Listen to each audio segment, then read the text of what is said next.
ঈদের ছুটির পঞ্চম দিনেও দর্শনার্থীর উপচে পড়া ভিড়ে দেশে মুখর দেশে বিভিন্ন পর্যটন কেন্দ্র। পরিবার পরিজন নিয়ে তারা ভাসছেন ছুটির আমেজে। প্রতিনিধিদের তথ্যে আরও জানাচ্ছেন আফরিন পপি।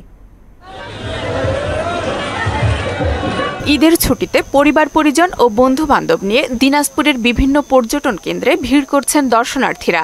জেলার ঐতিহাসিক গোড়ে শহীদ বড় ময়দান, কান্তাজিউ মন্দির, রাজবাড়ি, স্বপ্নপুরী সহ বিভিন্ন বিনোদন কেন্দ্র দর্শনার্থীদের পদচারণায় মুখর। এখানে এসে আমাকে অনেক ভালো লাগতেছে, জায়গাটা অনেক মনোমুগ্ধকর। খুবই ভালো লাগতেছে। আমরা বন্ধু বান্ধব মিলে 12 জন আসছি, তো সকাল থেকেই ঘুরতেছি। লালমনিরহাটে পরিবার পরিজন নিয়ে তিস্তা ব্যারেজে ভিড় করছেন ভ্রমণ পিপাসুরা। ঈদের আনন্দ ভাগাভাগি করতে স্থানীয়দের পাশাপাশি বাইরের দর্শনার্থীদের আগমনে মুখর হয়ে উঠেছে ব্যারেজ এলাকা।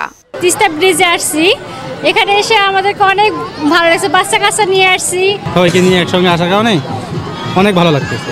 দর্শনার্থীদের নিরাপত্তায় কাজ করছে পুলিশ। পুলিশ, আনসার সবাইকে এখানে নিরাপত্তা ডিউটিতে নিয়োজিত করেছি, যাতে এখানে আসা লোকজন যেন কোনো অপ্রীতিকর ঘটনা বা কোনো সমস্যার সম্মুখীন না হয়। নাটোরের উত্তরা গণভবন, রানী ভবানী রাজবাড়ি, শিশু পার্ক, লালপুরের গ্রিন ভ্যালি পার্ক, সিংড়ার চলন বিল পার্ক ও বাগাতিপাড়া ইউনো পার্ক সহ জেলার বিনোদন কেন্দ্রগুলোতে মানুষের ঢল নামে। আমরা পরিবার নিয়ে এসেছি, নাটোর উত্তরা গণভবনে বেড়াতে এসেছি। এখানকার পরিবেশটা খুবই সুন্দর, মনোমুগ্ধকর। আমি ঈদ উপলক্ষে রাজবাড়িতে বেড়াতে এসে অনেক কিছু দেখলাম। চাঁদপুর বড় স্টেশন মোলহেডে 3 নদীর মোহনায় ঈদ আনন্দে মেতে উঠেছে হাজারো দর্শনার্থী। পরিবার পরিজন নিয়ে নৌকা ভ্রমণ করেন অনেকে। জেলা পুলিশের পক্ষ থেকে গ্রহণ করা হয়েছে নিরাপত্তা ব্যবস্থা। ফ্যামিলি এবং ছেলেমেয়েদেরকে নিয়ে আসছি পর্যটন ঘোরার জন্য। চাঁদপুর আসছি, বড় স্টেশন ঘোরার তেমন তো জায়গা নাই, তারপরও ভালো লাগলো এখানে আসলে।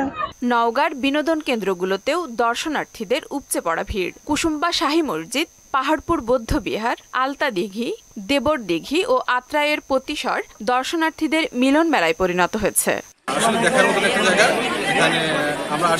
পর্যটন স্পটগুলোতে দর্শনার্থীদের নিরাপত্তায় কাজ করছে পুলিশ।